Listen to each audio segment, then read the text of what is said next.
Muito boa noite a todos. É um prazer grande estar aqui com vocês. Eu gostaria de agradecer à BHH e à Dr. Regis por estarmos juntos hoje outra vez.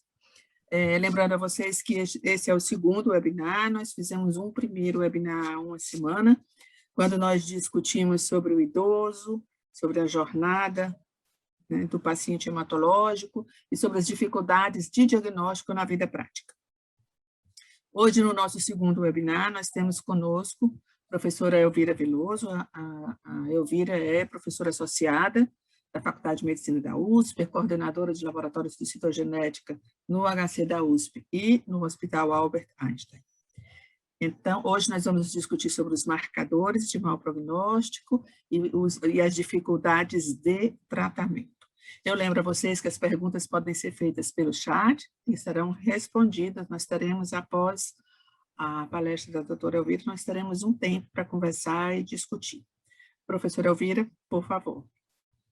Obrigada, Silvia. Obrigada, BH, pela oportunidade de estar aqui novamente. A gente vai falar, então, sobre alguns marcadores de mau prognóstico e as nossas grandes dificuldades de tratar os nossos pacientes. Então, parece engraçado. Sim. Travou bem agora, né? Okay. Esses são os meus conflitos de interesse. E eu queria lembrar que os sistemas de score clássicos prognósticos, né, eles, na realidade, começaram antes de 1997, mas, com certeza, o sistema de score prognóstico internacional de 1997 foi aquele que iniciou os maiores partes do que a gente entende como a heterogeneidade da doença. Depois a gente vai ter aqui, em 2005, o WPSS, aqui um score interessante também do MD Anderson, e o IPSS revisado. E vejam que todos eles, né, com um número diferente de casos, pacientes com, aqui o primeiro com 800 pacientes, depois com 1.000, depois quase 2.000, e agora o IPSS revisado com 7.000 mielodisplasias de novo, que aqui tinham até 30% de blastos e menos de 12.000 leucócitos, pacientes totalmente tratados com tratamento de suporte, são aqueles scores que a gente utiliza mais, e hoje em dia, com certeza, o IPSS revisado. Mas todos eles têm em comum o quê? Os principais parâmetros biológicos da doença, que é blasto, citogenética e citopenias. Então, em todos eles a gente vai ter isso, e o WPSS também colocou uma variável interessante, que é a necessidade transfusional, e o do MD Anderson também colocou a idade e o performance status dos pacientes. Então, esse é o que a gente mais utiliza até hoje, e aqui nesse trabalho de revisão do Dr. Casola de 2020, o que a gente vai ver? Que a estratificação pelo IPSS revisado, ele vai definir pacientes com uma sobrevida superior, mediana de sobrevida de 6 anos, ou uma sobrevida de 1,5 ano, a partir aqui de um score que a gente divide o intermediário para cima e para baixo, como menor que 3,5, menor ou igual a 3,5, ou maior que 3,5. Então, isso é o que a gente usa de forma prática para definir os nossos pacientes de mau prognóstico, de melhor prognóstico, ou de maior risco e de menor risco, de acordo com esse score. Mas, com certeza, não são só essas as variáveis que a gente deve utilizar, né? A gente tem que olhar também outros marcadores simples, laboratoriais, outros marcadores, com certeza, é o que a gente vai falar bastante hoje, de outros marcadores genéticos, a citometria de fluxo com alguns marcadores, mas, com certeza, as variáveis associadas ao paciente, como idade, sexo, performance status, comorbidades são extremamente importantes, assim como aquelas de acesso ao paciente. Se o paciente tem acesso ou não ao tratamento e como ele é cuidado. Lembro que a fibrose da medula óssea, necessidade transfusional são muito importantes, e um dado de sequencial também muito importante é a refratariedade ao paciente, a primeira linha de tratamento, que define um prognóstico bem pior. Então, esse é um dado, um slide praticamente refeito do Dr. Moshe Mittelman, que falou agora no Congresso de Mielodisplasia, no encontro de mielodisplasia que ocorreu no final do mês de setembro, falando, então, que variáveis como fadiga, como comorbidade, como a dinâmica que o paciente se comporta em relação ao laboratório, a queda da hemoglobina, a queda da plaqueta, e outras variáveis também associadas, por exemplo, a que a Silvia falou bastante sobre inflamação, né? Por exemplo, fibrinogênio, beta-2, são também parâmetros associados a isso, fibrose medular, displasia, e aqui vários outros dados biológicos, como instabilidade cromossoma, encurtamento telomérico e as mutações associadas ao prognóstico, assim como também a refratariedade à primeira linha. E a gente vai começar a falar sobre as mutações genéticas associadas, então, a prognóstico. A gente sabe que 90% dos pacientes, quando você utiliza a citogenética e utiliza um painel amplo mutacional, geralmente pela técnica de NGS, Next Generation Sequencing, a gente vai encontrar que pelo menos 90% dos nossos pacientes vão ter mutação em pelo menos um gene ou uma normalidade cromossômica. Mas a maior parte dos nossos pacientes vão ter um pequeno número de genes mutados, mas tem essa cauda longa aqui de vários genes que podem ser mutados em menos do que 5% dos casos. Esses genes vão estar relacionados, maior parte deles, às vias de RNA splice, ou associados ao mecanismo de metilação do DNA, ou modificação da cromatina, são dois eventos epigenéticos, ou ainda de transcrição, de quinase, de coenzina, ou da via de sinalização do RAS, ou de DNA, do reparo do DNA.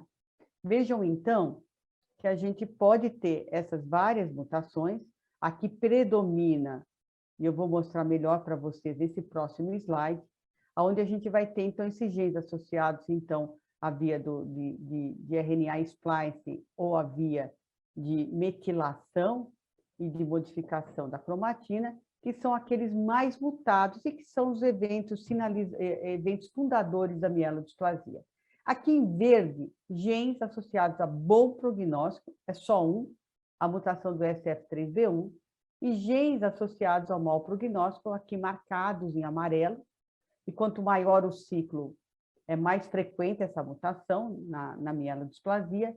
E vejam também, então, aqui a gente tem mutações, o SR e SF2, mutação de DNA metiltransferase, ASXL1, RANKS1, TP53, e aqui em azul, várias outras mutações que têm um fator independente não claro, ou seja, se eu associar isso a outros fatores de prognóstico, essas mutações ainda têm um papel não claramente se realmente piora a sobrevida dos pacientes. Mas, o que a gente pode ver? Um trabalho aqui de 2013 já, né? Já é um trabalho antigo, mostrando que quanto maior o número de mutações, pior a sobrevida do paciente, em termos aqui, de leucemia, de sobrevida livre de leucemia, e aqui o maior risco de transformação leucêmica. Então, quanto maior o número de mutações, pior o prognóstico do nosso paciente. O que mais?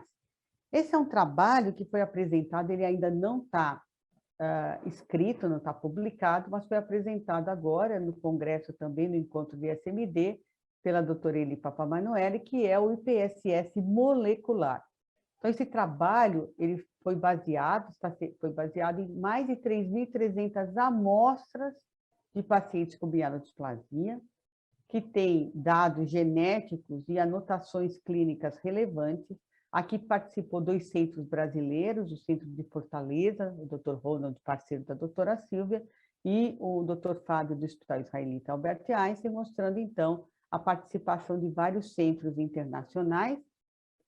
E o que ficou nesse modelo, né, que a gente está esperando faz tempo? Ficou blasto, hemoglobina, plaqueta, neutrófilos não entrou nesse modelo, O IPSS, as categorias citogenéticas são as mesmas definidas pelo IPSS revisado, e foi criado, então, essas outras associações com esses genes. Quais são os genes que se associaram a prognóstico nesse modelo? Então, são 21 genes, os principais são os 3 primeiros. A mutação bialélica do TP53, essa mutação do MLL, que é uma mutação parcial aqui do domínio, de aumento desse gene, uma alteração desse gene, e o FLT3, tanto o ITD como o TKD. E aí uma série de outros genes também que a gente conhece, o SF3B1, NPM1, RANKS, e aí vários até aqui o CBPA. Também nesse trabalho foi visto que mais 17 genes também podia levar a um risco residual. Tá? Então, eles também vão ser incorporados. Mas vejam que nesse trabalho, a frequência alélica, o quanto a gente tem desse gene, se é muito frequente, expresso ou menos, ou muito presente ou menos presente nessas células da mielodisplasia, e a interação de genes não mudaram esse modelo final. Então, a gente vai ter esses 21 principais genes e depois esses 17 genes para estimativa residual de risco. Mira, pois não? volta um minutinho para mim, só para eu fazer um comentário. Com certeza, Silvia. Eu achei tão estranho, eu queria ouvir o que você achou, eu achei tão estranho, né, a carga do alelo mutante não ter peso nesse modelo, ou não entrar no modelo, né, a frequência do alelo variante, que a gente vê tanto que quanto maior é a frequência do alelo variante, mais provável isso ser neoplásico. Talvez não sei se é porque aí nós estamos falando de prognóstico, mas você não achou estranho? Eu achei que um gene que está claramente associado na carga alélica é o TP53, Silvia, e aí ele entra como bialélico, né? Como aquele outro trabalho que a gente estava. Os demais, eu acho, é interessante, né? Naquele primeiro trabalho, o número de mutações, independente da carga alélica, era o que realmente também levava ao prognóstico. Então, o que ficou nesse modelo? Né? Ficou nesse modelo o bialélico, o TP53, e o resto não. E eu até entendo por quê. Sabe por quê, Silvia?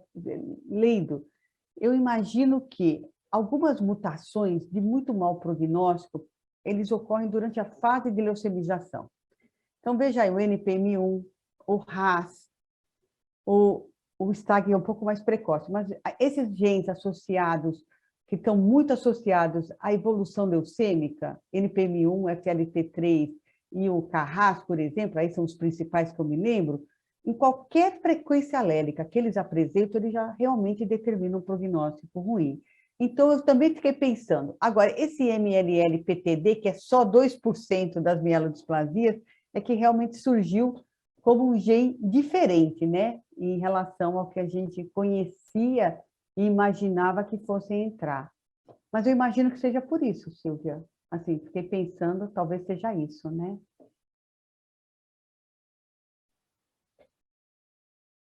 Então, continuando aqui, vejam só como ficou reestratificado, né? 6 grupos de risco, do muito baixo até o muito alto. E nesse modelo, quase 56, quase metade dos pacientes foram reestratificados. 34 para eles, né, de mais alto risco em relação ao IPSS revisado, e 12% para menos. E o mais interessante, eles foram validados numa coorte japonesa, que a gente sabe que tem uma característica clínica diferente da mielodisplasia do Ocidente, e eles viram também que esse score se aplicava às mielodisplasias secundárias e às relacionadas à terapêutica. Então, é um score que vai poder ser utilizado também nesse subtipo de pior prognóstico. E aqui, uma maneira como eles vão liberar, né, um site para a gente poder calcular o risco do nosso paciente. A gente vai ter todo o problema de ter esses genes, né, na nossa realidade, mas esse, então, é um modelo que vai estar disponível para cálculo do IPSS molecular. Esse é um outro trabalho que eu gostei bastante. A gente vai falar muito dele no nosso evento de SMD, que vai ter no EMO, Mas eu queria mostrar para vocês como não adianta ter só, né, a mutação. A gente tem que partir da idade, do sexo masculino é pior, de tudo que a gente já conhece. Olha aqui a importância da percentual de blastos, da hemoglobina, da displasia multilinhagem, da plaqueta, do cariótipo, e aqui a gente vai ter, então, as mutações. Então, apesar da mutação, a gente sabe que vai ter um papel importante, mas vejam que outros dados facilmente, né, da nossa realidade, eles também vão ter que ser muito aplicados. Não adianta ter a mutação e não ter o resto, né? E, na realidade, a gente imagina, né, que uma boa classificação ela tem que ser muito abrangente, tem que ser objetiva, e para isso talvez a gente tenha que ter ferramentas digitais. A gente está falando cada vez mais da gente tentar deixar mais objetiva, por exemplo, a nossa morfologia de displasia, de contagem de blastos. Essa nossa ferramenta vai ter que ser reprodutível, e ela vai ter que ser facilmente disponível. Então, talvez a gente realmente tenha que enxergar um pouco maior, e a gente sempre quer ter aquilo que a gente não tem, que para a nossa realidade vai ser a base genética, mas é importante lembrar que tem muita coisa que pode ser facilmente analisada por nós. E aí, Silvia, o que você acha disso? Acho que isso é muito importante, né, para a realidade brasileira. Como é que a gente vai se situar agora nesse PSS molecular ou não? O que você sente dessa dificuldade? Queria ouvir a Você opinião sabe, sua. desde que você começou a falar aí, Elvira, que eu estou aqui pensando, mesmo aquela lista que você colocou lá do MOSH, é uma lista grande, não é? Que eu achei que ele foi super feliz quando ele disse a doença é de baixo, o paciente é de baixo risco, mas a doença não é. Eu É de achei alto. aquilo muito interessante. Inclusive, eu acho que uma coisa que a gente podia tirar hoje é assim, quais desses marcadores, eu digo aqui pelo menos esses que a gente tem mais fácil acesso hoje, a gente poderia usar de forma rotineira e prospectiva, sabe? Então, assim, você falou um monte de coisas ali, falou de fibrinogênio, de albumina, de LDH, saiu agora um trabalho que, apesar de ser retrospectivo, mas mostra que o PCR é um marcador também de inflamação e parece ser independente. Então, daquilo que a gente já tem hoje, o que é que a gente deveria padronizar e daqui para frente começar a pedir em todos os nossos pacientes? Essa é uma colocação que eu já estava aqui pensando. Eu acredito Agora, que, por exemplo, a albumina, né, que é um marcador de todas as doenças da gente, poderia entrar. E por que não o PCR? Todo mundo faz, né? Proteína C reativa, né? Não a reação de polimerase em cadeia. Então, não sei, talvez a gente possa, além do IPSS revisado, acrescentar que a gente pode, né, Silvia? Eu acho que FLT3, por exemplo, no paciente que está evoluindo, mais para frente, a gente possa pensar, mas assim, para diagnóstico, se a gente acrescentar, pensar na nossa realidade, acrescentar os dois marcadores, né? Porque não albumina e PCR, talvez valha a pena, né? Numa coisa mais sul-americana, a gente tem trabalhado tanto, né, com o grupo latino-americano. Eu acho que é uma coisa. No meu trabalho de tese, há muito tempo atrás, a albumina era um marcador super importante. No trabalho que a gente tem de LMA, também a albumina é um marcador super importante, né? Então, talvez fazer uma coisa mais nossa, né? Não ficar tão angustiado de não ter toda a genética. Né? Verdade, até porque eu acho assim que a genética para a nossa rotina vai demorar, né?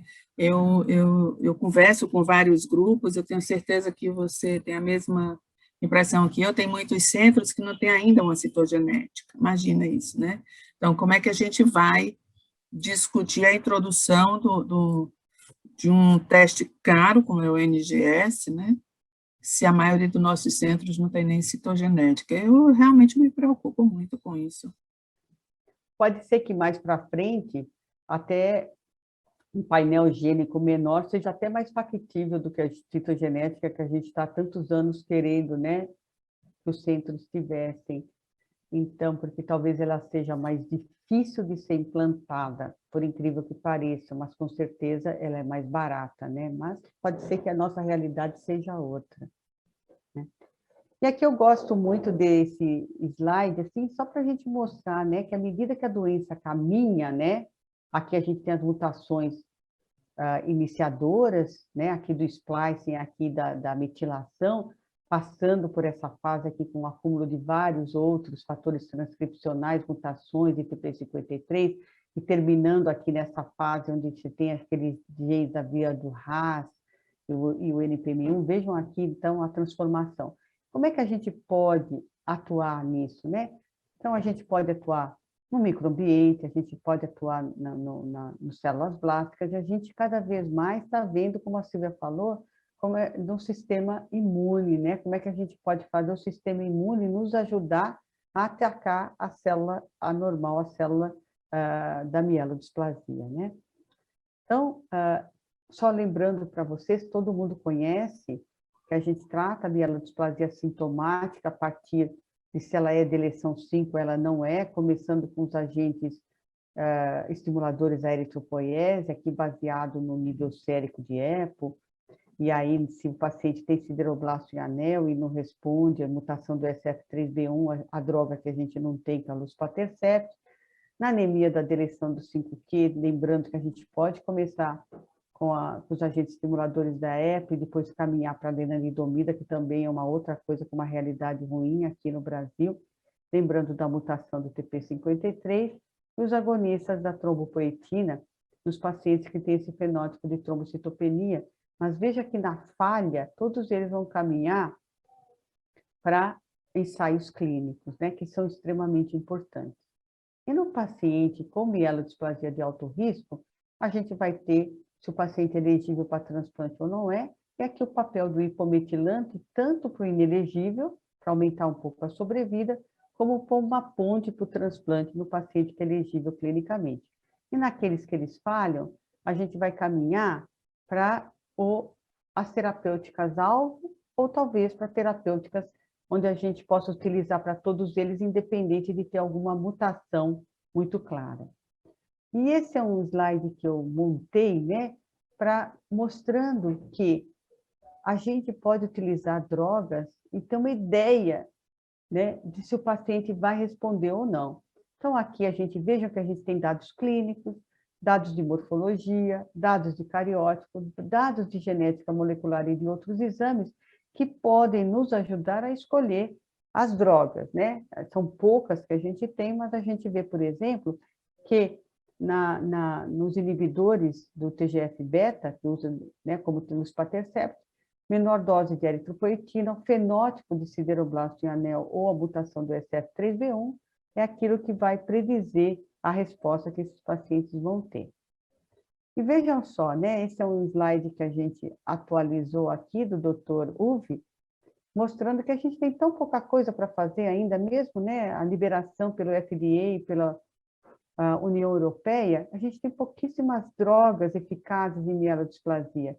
Os hipometilantes parenterais, hoje em dia, o oral, mas ele é exatamente a mesma coisa em relação à decitabina parenteral, a lenalidomida, um quelante de ferro e o luspatercept. E aqui na União Europeia, a liberação, por incrível que pareça, né, há pouco tempo, da epoetina alfa. E aqui a gente está no Brasil, né? A gente tem a liberação de algumas drogas, por exemplo, está escrito, né, sobre genéricos dos hipometilantes, e a lenalidomida, que foi há pouco tempo liberada.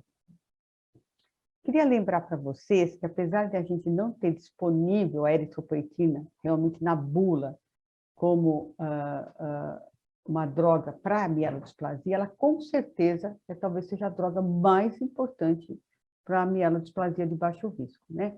Então, vejam só, né? Ela aumenta a sobrevida dos pacientes e a qualidade de vida dos respondedores. Então, isso é muito importante. Tem pouco efeito colateral, não aumenta o risco de transformação leucêmica, e parece que essas duas drogas, tanto a darbepoetina, que é mais difícil para a gente, como o Eprex, a eritropoetina, a epoetina alfa, tem, associadas ou não ao GCSF, tem um papel igualmente eficaz. E, só para lembrar que esse foi o trabalho do Dr. Fenot, só de 2018, que fez com que ela fosse liberada na União Europeia, porque ela mostrou uma resposta eritroide quando ela foi comparada com placebo. Então, apesar da gente usar tanto tempo, esse é um trabalho só de 2018. Eu não uso, a gente utiliza muito no meu serviço no Hospital das Clínicas, eu só tenho a epoetina alfa, né? Não sei se a Silvia tem experiência com a darbopoetina, ou que poderia ser utilizada até, né, num esquema melhor, né?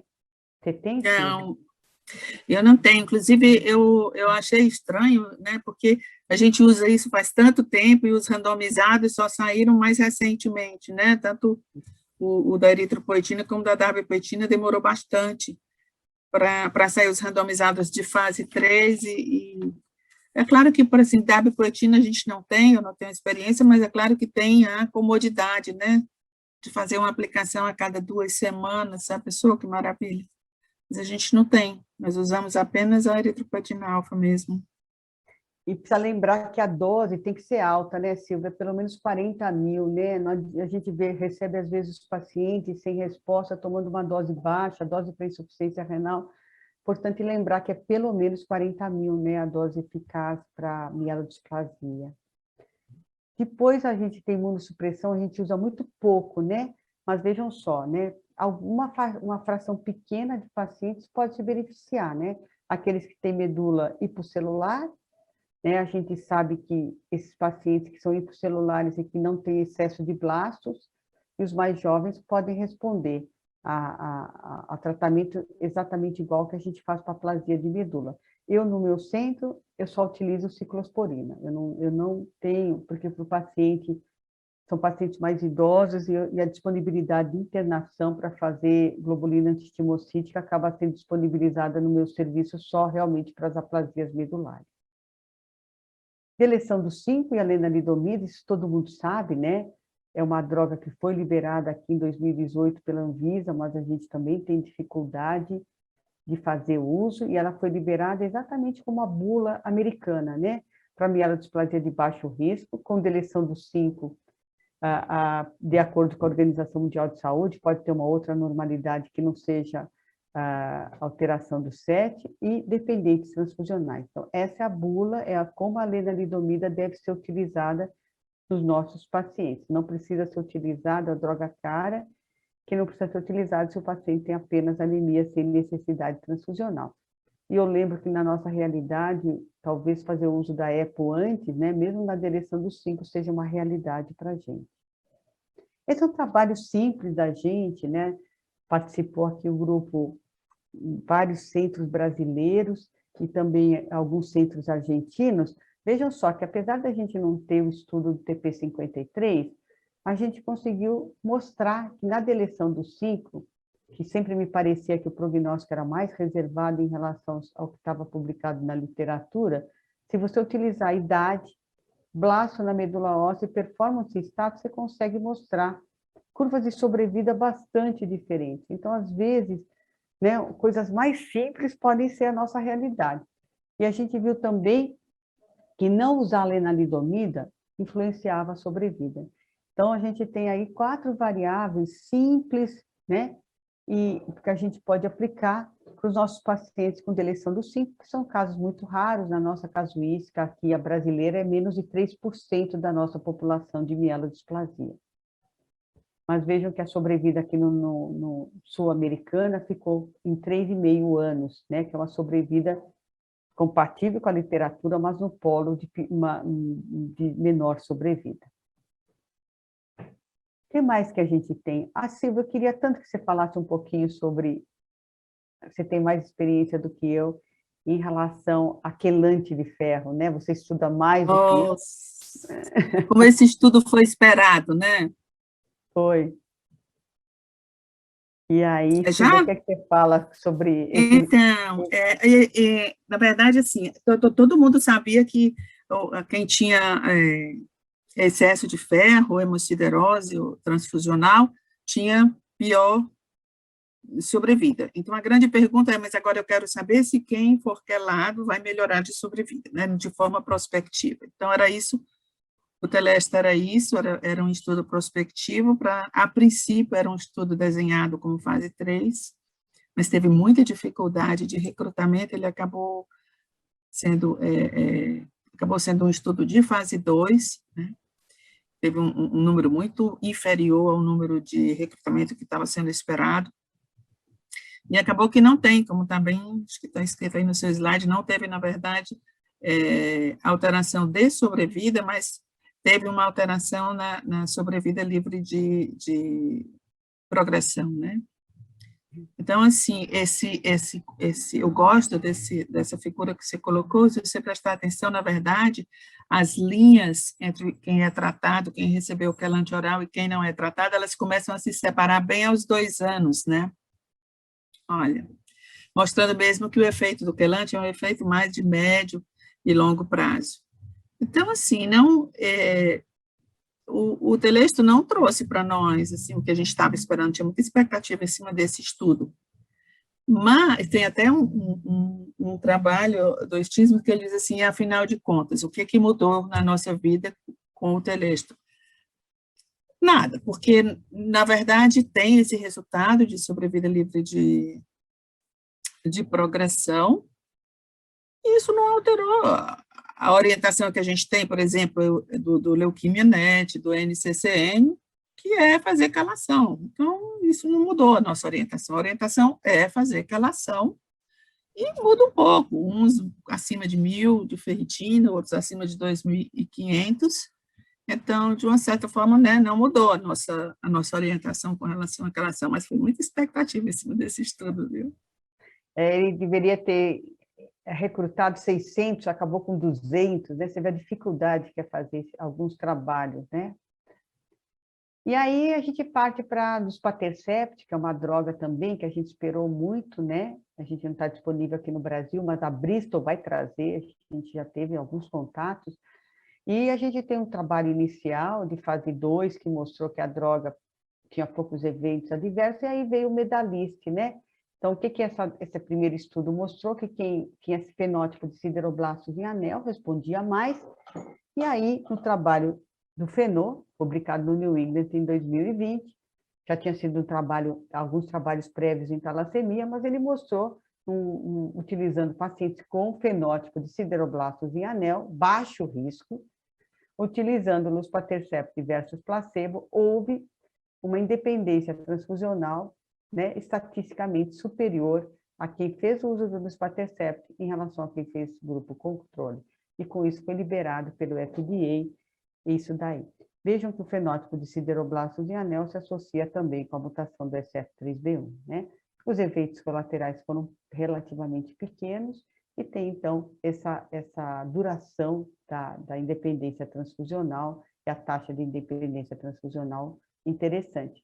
Eu acho que é uma droga muito interessante, porque os pacientes que têm sobrevida mais longa, que são aqueles que têm sideroblastos em anel, baixo risco, são aqueles que, quando perdem a resposta aos agentes estimuladores da eritropoiese, eles vivem muito mal, né? Eles ficam naquele quelação e transfusão e transfusão. Então, para uma sobrevida, né, você deixar, independente de transfusão, uma população de baixo risco, é muito interessante, né? E a gente sabe o preço alto do remédio também, vamos ver como é que a gente vai poder aplicar para a nossa realidade. E aí os hipometilantes, né? Vejam só que, né, ó, drogas que já têm liberação há mais de 15 anos, né? São drogas que a gente conhece, a 5-azatitidina e a decitabina, são drogas que a gente sabe que eles agem no ciclo aqui, precisa de um tempo longo para reduzir a metilação, modificar esse fenômeno epigenético, que a gente vai ter uma melhora hematológica, não é tão grande, em 20% a 30% dos casos, e que a gente precisa de 4 a 6 ciclos para ter resposta, e a média de duração da resposta fica por volta de 10 meses.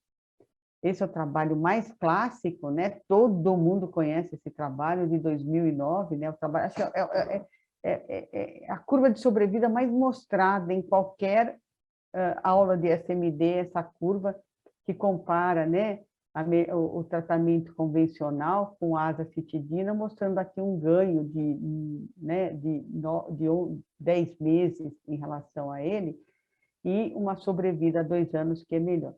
Mas vejam que a gente, né, ainda não consegue melhorar muito mais do que isso. Ele foi melhor do que o melhor tratamento de suporte, ele foi melhor quando comparado às baixas doses de citarabina. Em relação à quimioterapia intensiva, o número de eventos foi muito baixo, porque os pesquisadores nunca querem colocar o paciente em quimioterapia intensiva, né? Então, esse não chegou a esse dado, porque o N é muito pequeno, foi muito pequeno. E é uma coisa interessante, aqui é um trabalho baseado meio de vida real, né? Baseado nessa análise do sistema epidemiológico dos Estados Unidos, mostrando que lá também se faz muito mais azacitidina do que decitabina, e que as curvas são muito parecidas, e aqui, veja só, não transplantar, né, faz com que apenas 4% dos pacientes que vão estar vivos há 5 anos. Então, mostrando aí que realmente os hipometilantes são interessantes, mas eles não mudam, né, muito a expectativa de vida.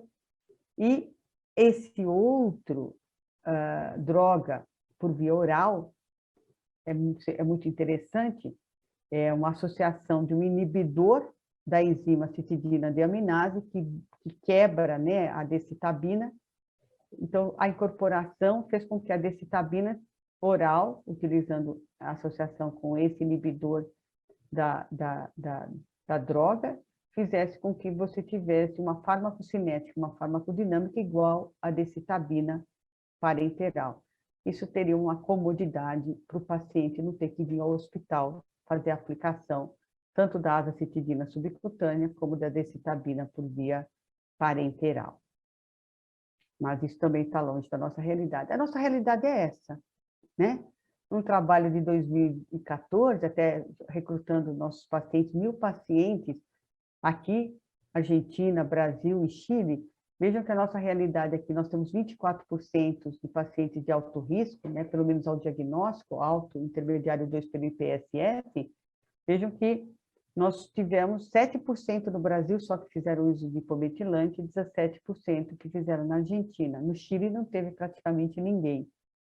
E a média de sobrevida após iniciar o hipometilante, né, foi igual da literatura, 17 meses. Então, vejam que realmente a gente ainda tem, né, poucos pacientes tomando e uma sobrevida curva. E esse é um trabalho também, a gente não participou dessa vez, mas é um trabalho que mostra que se você começa o uso de hipometilantes e o seu paciente tem uma plaqueta inferior a 30.000, vejam aqui como a resposta dele vai ser ruim. Então, para a gente, um marcador de resposta, né, pode ser a contagem plaquetária.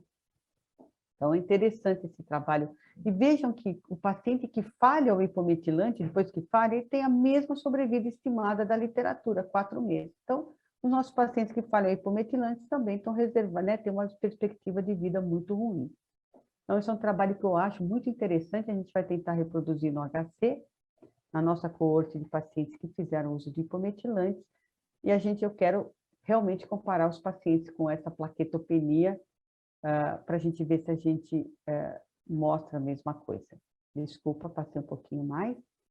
E transplante de medula óssea, né? Outra realidade ruim para a gente, vejam aqui os vários tipos de transplante que a gente tem, vejam como varia muito a sobrevida associada à doença, a mortalidade do tratamento, a recaída, né?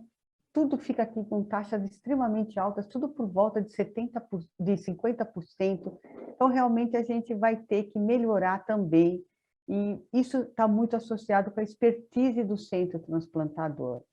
Mas, vejam só que TP53, agora nos trabalhos mais novos, é um marcador de péssimo prognóstico, péssimo sobrevida para a transformação leucêmica, para a recaída da mielodisplasia.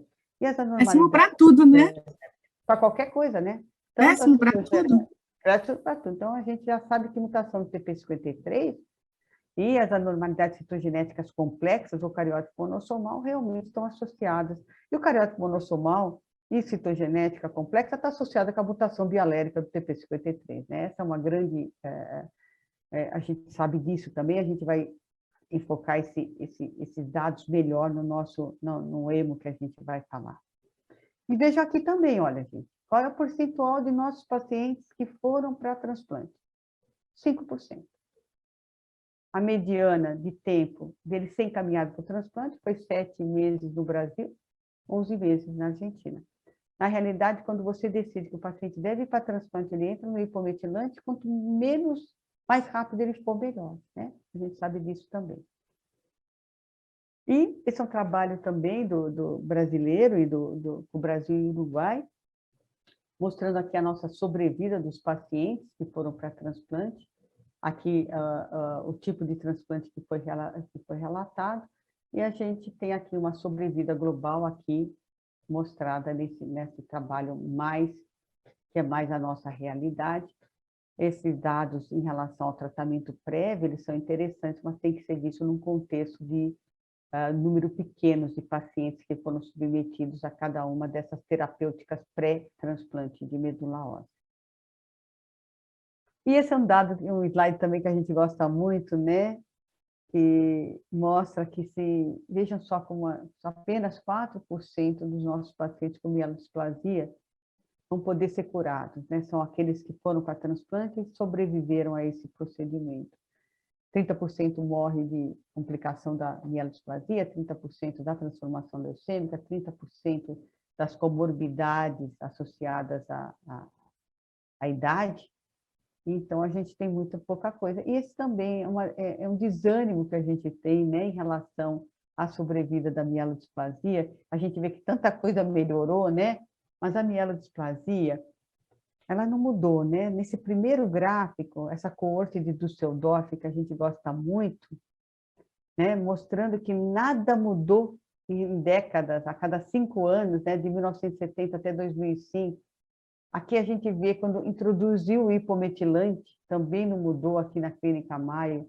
Aqui essa casuística do National Cancer Database, também ó, nada muda.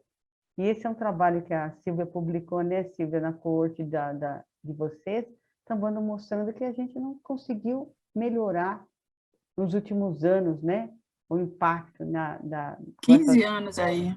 Né? Três séries de 5 anos. Incrível. Então, na verdade, a nossa sobrevida, né, é igual, a sobrevida da mielodisplasia é igual agora, do ponto de vista populacional, do que quando eu fiz residência, né? A gente não mudou, a gente mexeu em tanta coisa melhor, a mielodisplasia a gente ainda vai ter que melhorar muita coisa. Mas vejam como a gente deve melhorar, né? Nesse trabalho gigantesco, com 55 mil pacientes com mielodisplasia, o que impactou? Ir para a clinical trial.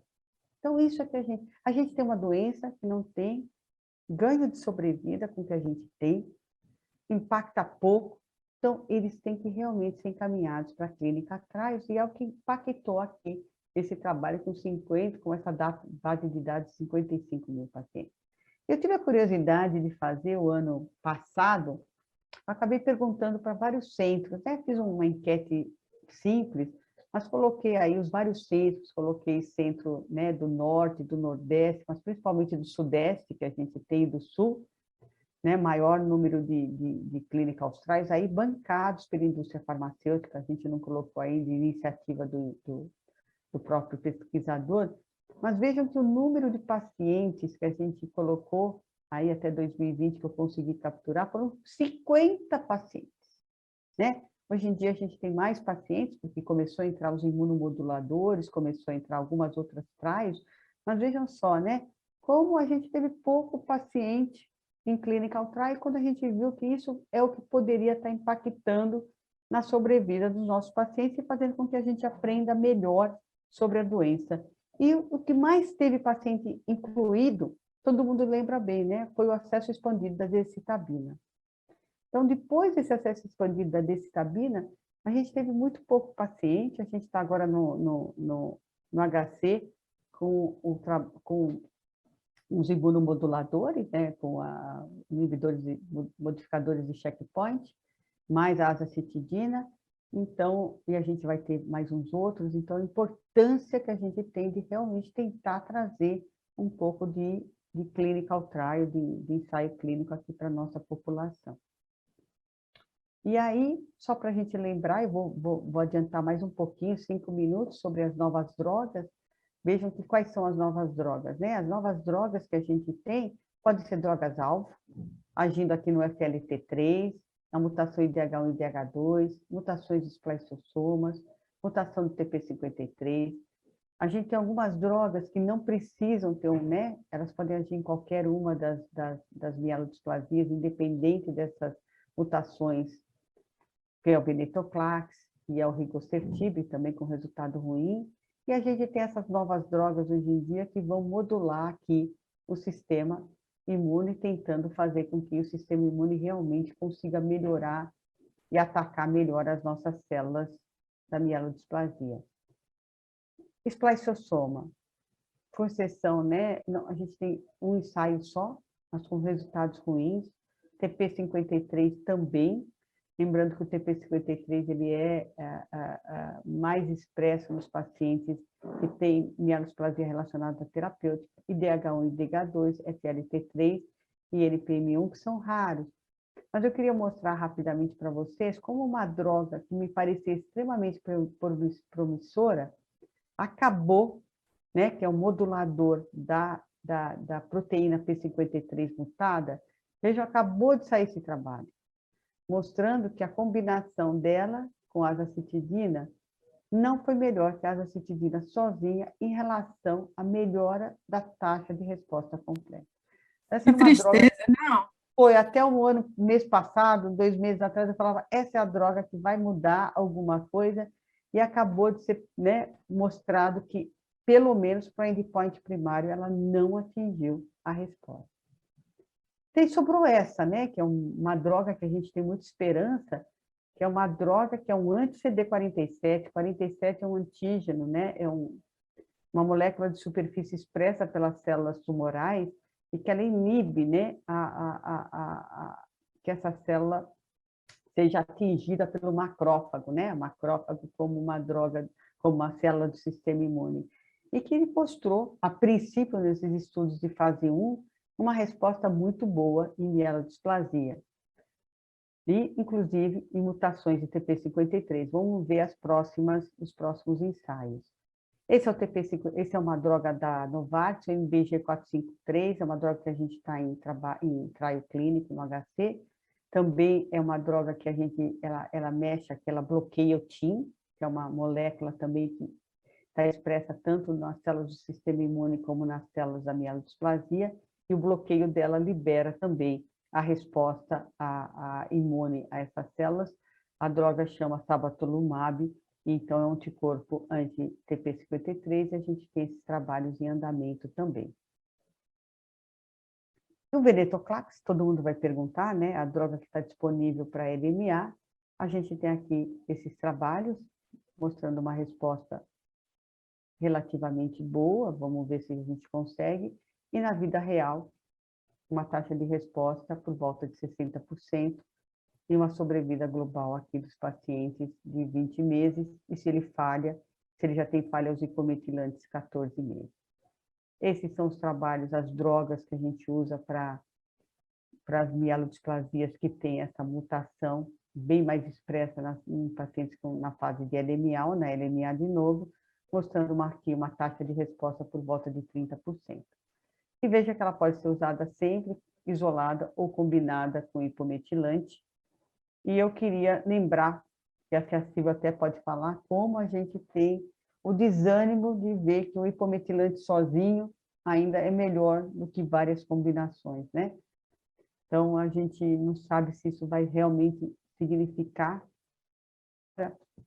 A gente tem o venetoclax, que talvez seja uma droga que a gente possa aprender a usar na mielodisplasia, mas tudo que a gente testou de associação, né? O famoso pick-up, que era um trabalho do grupo francês, pega a azacitidina e vai juntando com vários, nenhum deles foi melhor do que a azacitidina sozinha. Vamos ver com essas novas drogas se a gente consegue uma resposta melhor, né? Como esses aí. Tem essa revisão sistemática, né, que foi publicada agora, faz pouco tempo, mas que considerou assim, associações só até acho que janeiro de 2019. Então, não tem nenhuma dessas novas propostas Mas é incrível, nada, nenhuma associação se mostrou superior à azacitidina sozinha. Então, Eu é um tenho, cenário assim... eu tenho a sensação de que bem que a gente poderia, né, associar venetoclax com azacitidina e com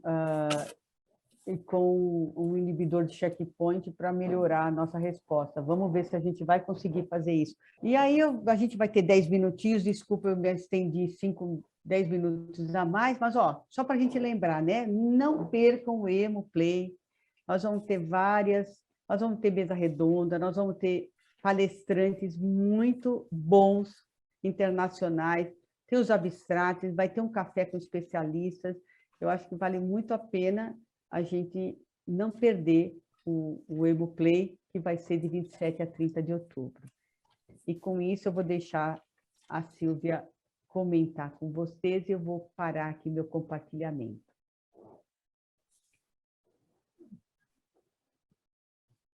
Obrigada, Elvira.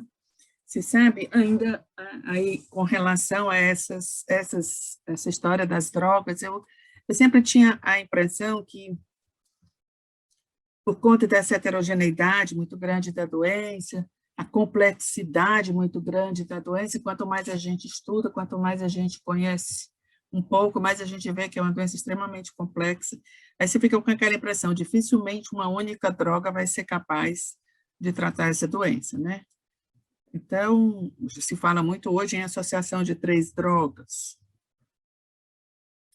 Mas eu pensava, assim, que talvez o P53 fosse um bom alvo, já que o P53, como a gente conversou, como você mostrou bem aí, ele é ruim para tudo, né?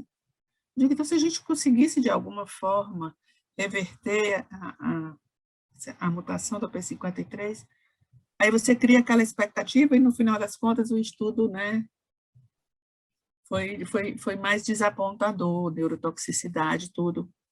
Aí agora estou eu aqui, de novo, achando que, como tem muita coisa inflamatória nessa doença, na patogênese da doença, na evolução clonal, na progressão da doença, já agora eu estou aqui me perguntando se não é esse alvo único, não seria alguma coisa com o sistema imune.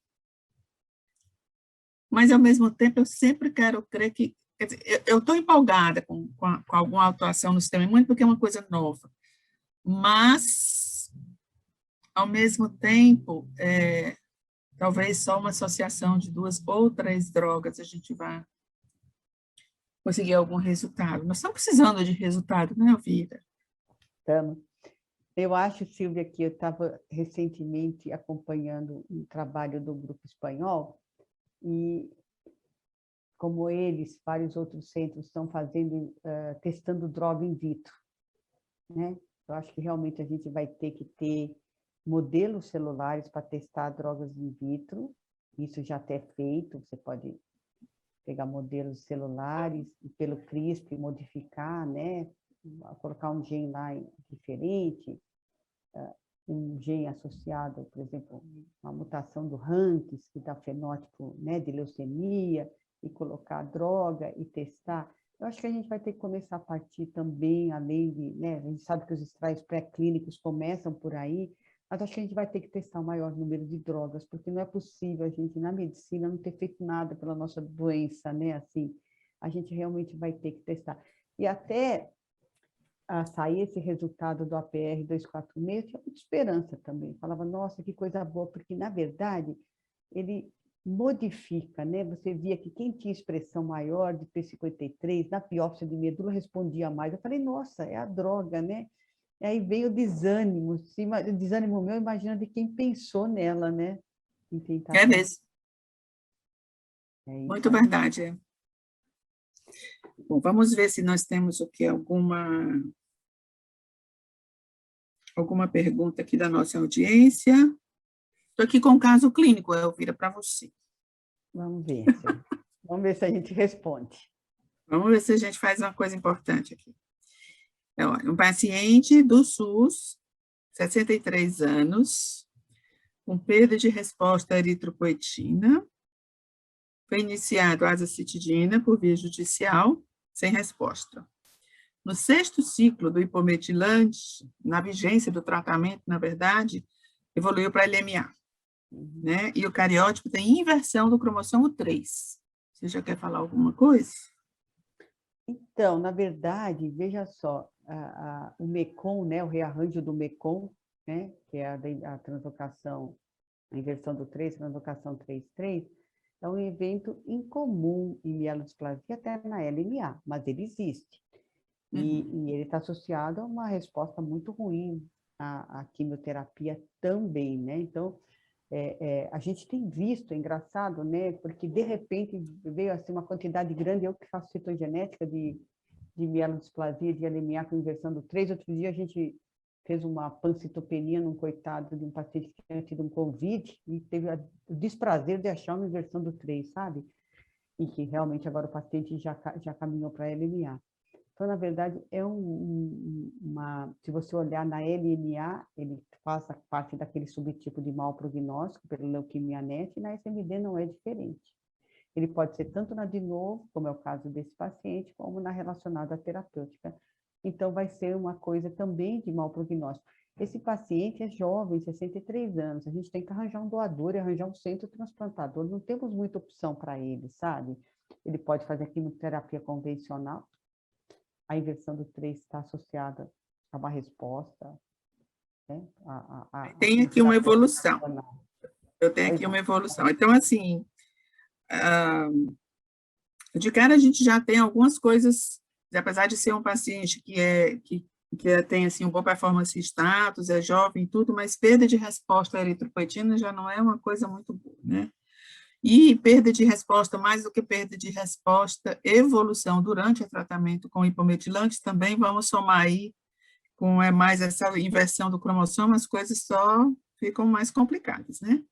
Então, foi decidida pela indução, com 3+7, e o mielo, no D21, ainda com a medula infiltrada por blastos. Aí, the big question, fazer o quê? Né? O nosso colega diz, entendo que fazer de novo 3+7 não traria benefícios, porque, inclusive, a doença já se mostrou quimio-resistente, né? E o HLA dos irmãos está em andamento. Então, nosso colega pede uma sugestão. Pois é, o que existe na literatura, fora trial clínico, né, é você, pensando numa LMA resistente a QT, vai cair vai cair no hipometilante, mesmo resistente associado a venetoclax. Não vai ter nós não temos muita coisa, né? Outro dia a gente teve uma reunião sobre LMA e vai cair nisso. Eu não sei no trabalho Viale qual é a taxa de resposta específica para essa translocação 3,3, mas eu não imagino que seja muito diferente do resto. Então, você tem essa opção e ir atrás mesmo do transplante. Não consigo imaginar. A gente tem poucos trials clínicos no Brasil, né, para colocar o paciente. Mas na nossa realidade, o que a gente poderia fazer. Veja só, é super importante que você faça um perfil mutacional básico, hein?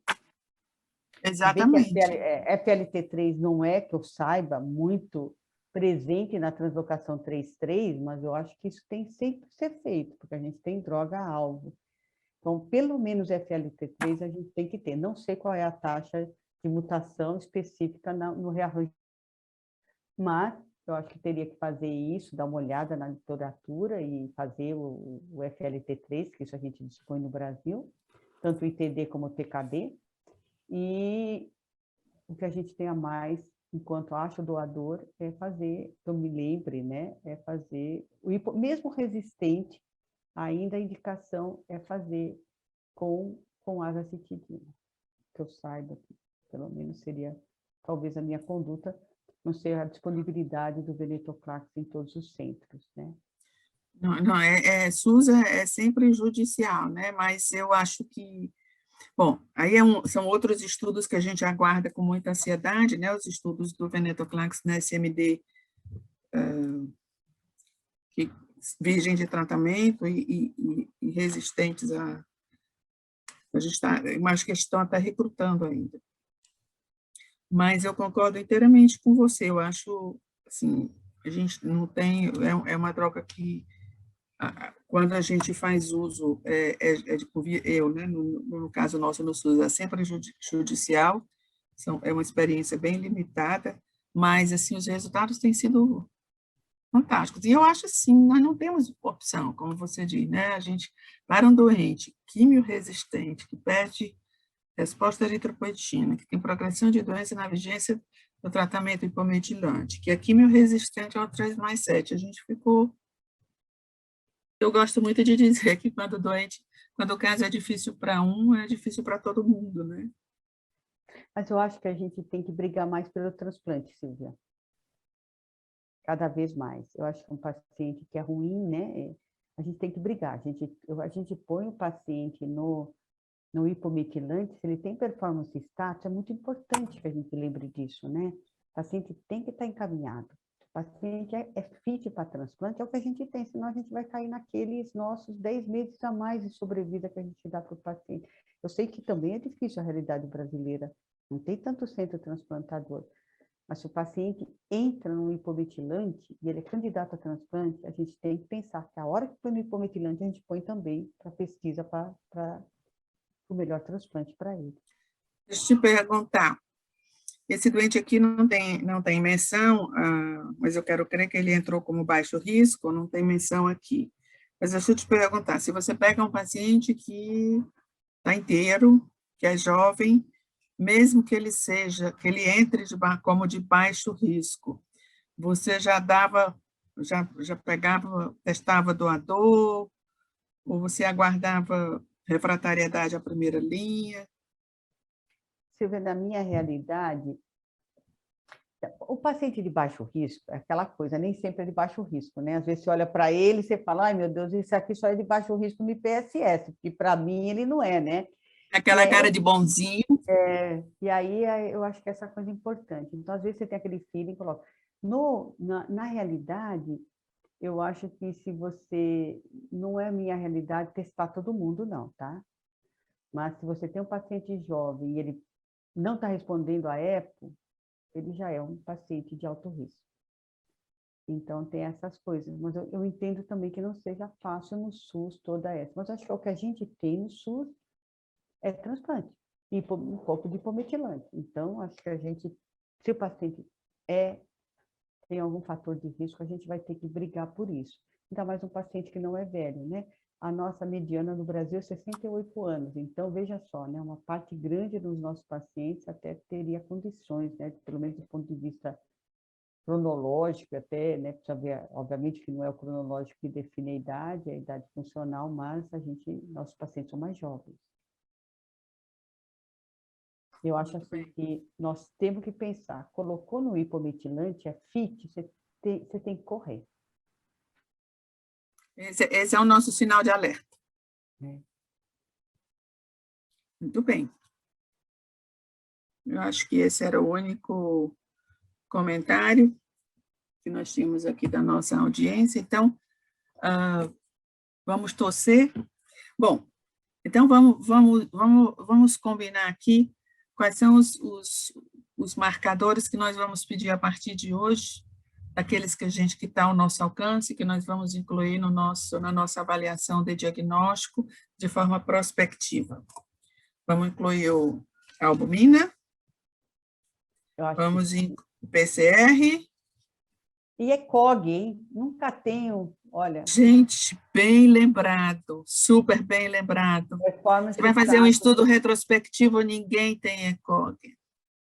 Está aí, muito bem lembrado, Elvira, nossa. Sabe, é idade, sexo, comorbidade, é obrigatório, e ECOG. Comorbidade eu pego tudo. Comorbidade eu pego tudo, até porque eu já tenho alguns trabalhos, assim, eu já tive já tive uma dissertação e um mestrado que saiu com boas publicações sobre as comorbidades. Isso aí a gente já pega de forma rotineira, mas, por exemplo, albumina, PCR, fibrinogênio, LDH, não são coisas, né, Elvira, que a gente tem hábito de fazer assim, de forma rotineira, prospectiva. Eu tenho, e o ECOG que você falou, eu acho importantíssimo.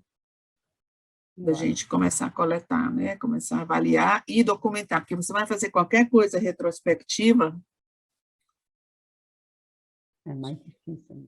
Eu acho que se a gente fizer esses dados mais clássicos, você vê aquele trabalho dos 5Q menos, como foi simples, né? Coisas tão básicas. Ficou bonito aquele trabalho, ficou bonito. Tem uma outra pergunta aqui para você. Paciente com 32 anos, com excesso de blastos, 13%, e ainda sem cariótipo, que evolui com piora da leucocitose, mas ainda sem critério de leucemização, se você iniciaria hipometilante.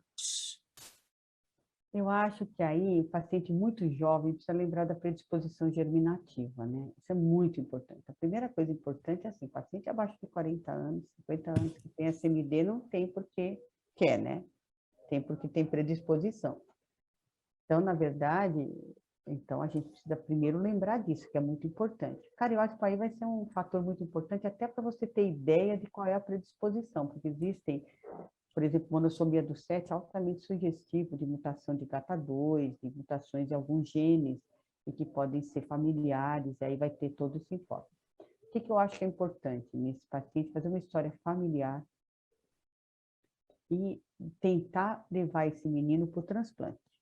Como você vai levar, qual é a ponte que você vai fazer, qual é o doador que você vai usar, porque aí é que você vai ter que fazer. Não acho que tem problema nenhum. Uma grande parte das pacientes, a gente tem uma ideia com predisposição germinativa à neoplasia mieloide, que é o nome que a gente usa na Organização Mundial de Saúde, eles podem responder a hipometilante. Então, não tem problema. Mas veja só, ele é candidato a transplante, você tem que ver se o familiar não vai ter a mesma doença. Eu acho que é um caso diferente, onde você tem que ver isso daí. O cariótipo é importante, se for monossomia do 7, você fecha praticamente a predisposição germinativa, e aí você vai ter que ver. E fazer uma história, uma anamnese muito bem feita, porque aí muitas vezes você já pega pela anamnese, né, qual é o doador que você pode usar, não pode usar. Não tem problema nenhum usar hipometilante, já tem indicação. Mas... Elvira, deixa eu te fazer uma pergunta. Assim, qual é o painel que você faz, qual seria o mínimo que você faz para fazer essa pesquisa, fora o cariótipo, que pode ser sugestivo, qual é o mínimo que você faz para pesquisar a predisposição genética? Então, Silvia, a gente tem, por exemplo, aqui no Einstein, foi montado um painel, Paulo Campreg é o responsável por isso, com o mínimo, né? A gente colocou, acho que 20 genes, na verdade, aqueles que estão na Organização Mundial de Saúde. É super importante, olha, eu sempre falo, a gente sempre esquece, mas todo paciente com doença de medula óssea jovem tem que fazer um DEB teste. Fanconi ainda é, e muda tudo. Fanconi ainda é. Eu falo assim, porque às vezes você faz o cariótipo da medula dele, e você acha lá umas quebras, você acha trissomia parcial 1Q, se você achar duplicação do 3Q, isso é Fanconi, sabe? Então, realmente, o cariótipo da medula ajuda muito. Mas a gente tem que lembrar que tem que fazer isso. Precisa lembrar que algumas telomeropatias funcionam dessa maneira, mas assim, o Fanconi particularmente é uma coisa que realmente deixa a gente muito preocupado, que muda tudo, né? A quimioterapia que você vai fazer, que não pode ser muito intensiva, o transplante, que vai ser completamente diferente dos outros tipos. Mas então, acho que precisa tomar cuidado com as telomeropatias e com o Fanconi, porque o painel muito estrito de predisposição germinativa não vai incluir, porque só de gene de Fanconi você tem mais de 20, né? Então, no painel que a gente faz, na maior parte das vezes, só para predisposição germinativa, a gente coloca o GATA2, com as regiões intrônicas, coloca o DDX41, coloca o RANX1, o ETV6, a anquirina D26 e alguns outros. Mas, por exemplo, TERT é muito comum e tem uns outros genes que realmente são.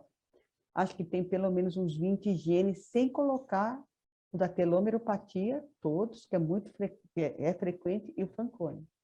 Então, acho que você tem que fazer isso daí. E tem uma outra coisa que é importante, né?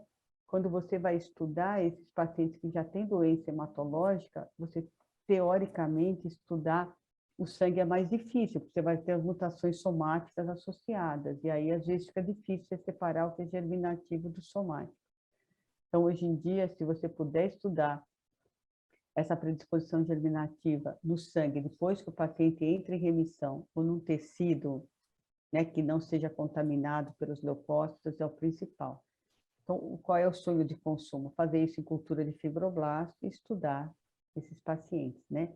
Recentemente, tem um paciente aqui, agora que a gente está acompanhando, que tem monossomia do 7, 20 e poucos anos de idade, então a gente está apostando que é uma mutação de GATA2. A gente vai fazer o fibroblasto e tudo mais, e aí depois você achando a mutação, você estuda o possível doador só para aquela mutação. Então, aí cria-se, né, um contexto muito mais difícil de diagnóstico, mas eu queria lembrar para vocês que não tem mielodisplasia jovem quem quer, sabe? Isso é muito importante. Tem que ter predisposição, precisa pensar, precisa fazer heredograma. Veja só, mesmo quando você tem um heredograma que mostra essa predisposição e não acha o gene no seu painel, você vai tratar igual, está em qualquer guideline. Então, é muito importante a anamnese nesses pacientes. Se você puder fazer tudo, você faz tudo, mas se você não puder, muita gente já sugere até você usar um doador não aparentado.